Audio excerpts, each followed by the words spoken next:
Thank you for a wonderful welcoming note, Mr. Rafendi.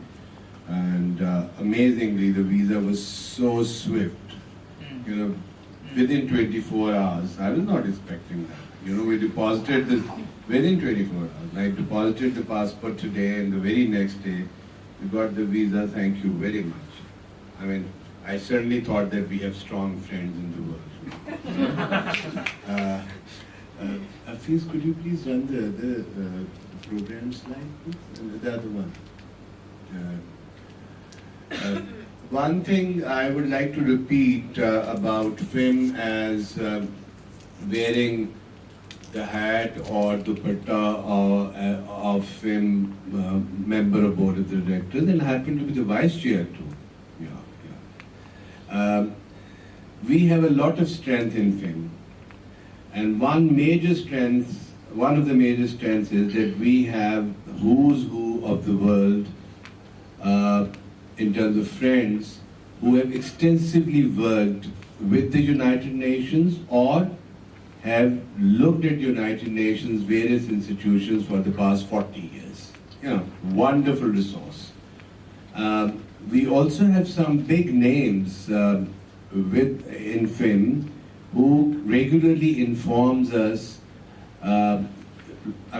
Some of our friends who've been, working with Oxfam GB or such other organizations who are very well versed with not only with the issues of development and governance, but also they have practical experiences of working with various multilateral organizations, such as the UN.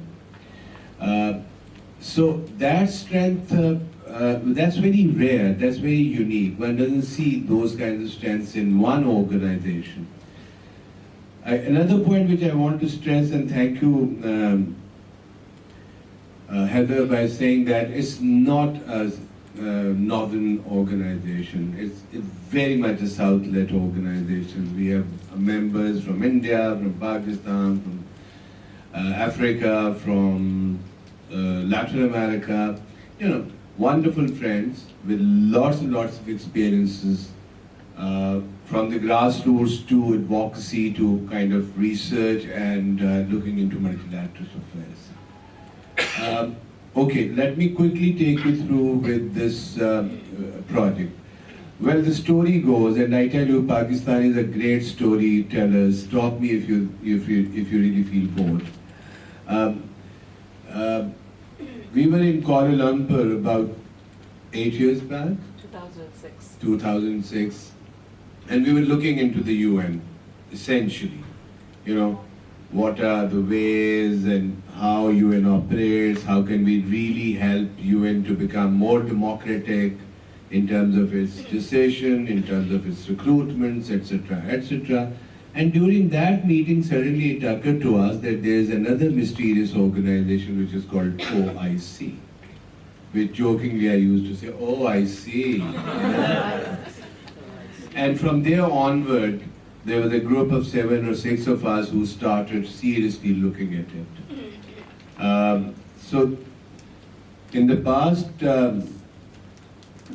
6, 7, 8, 9, 10 years, it was 2006 and 8 years, 7 years, we have unearthed various layers of OIC, but there's still more to do.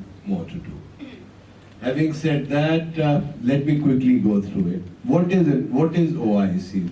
Islam Organization of Islamic Conferences. It was, all of us would know that it was formed in 1969 in Morocco. However, till 1980 it didn't move much. It started moving in 1981 with Mecca Declaration, where for the first time OIC spoke about economic and commercial cooperation of its members. It has 57 member states, all Muslim states are members. Strangely, all are equals on papers. Unlike UN, no one has a veto power. However, the money matters. The members like in Saudi Arabia or Libya or good old days or others, or Iran, they since they can afford to pay a lot more money to OIC, and it seems that most of the decisions are directed by or dictated by the rich member states. Again, a strange uniqueness, OIC has a members from the world. Some of the richest countries of the world are members of OIC. And sadly, some of the poorest of the poor countries of the world are also members of the OIC. Second important part is that, after the UN, OIC is one of the largest and one of the most resourceful organizations in the world, after the UN. Much bigger than the World Bank, much bigger than the KfW, the German banks. So it has a lot of resource, a lot of clout, and now it reports to the UN on various issues. It represents about 21% of the total population of the world. And as I said earlier, I think it is important to look at this organization which has such uniquenesses. What is the mandate? It started by saying that now the mandate is they want to promote all-round political, social, cultural, and scientific cooperation. Recently, there are changes like saying we are trying to eradicate social discrimination and colonialism. And here, colonialism essentially probably reflects towards the whole issue of Palestine vis-a-vis Israel. There is a pressure of change for the last 10 years, for the last 8 years within the OIC. That's because of the external factors in the world. However, this Secretary General from Turkey, Mr. Ikmaluddin, he came up with the 10 years plan of action in 2006, and for the first time, one sees in the documents of OIC words such as transparency, accountability, women's rights, children's rights, and the rights of minorities.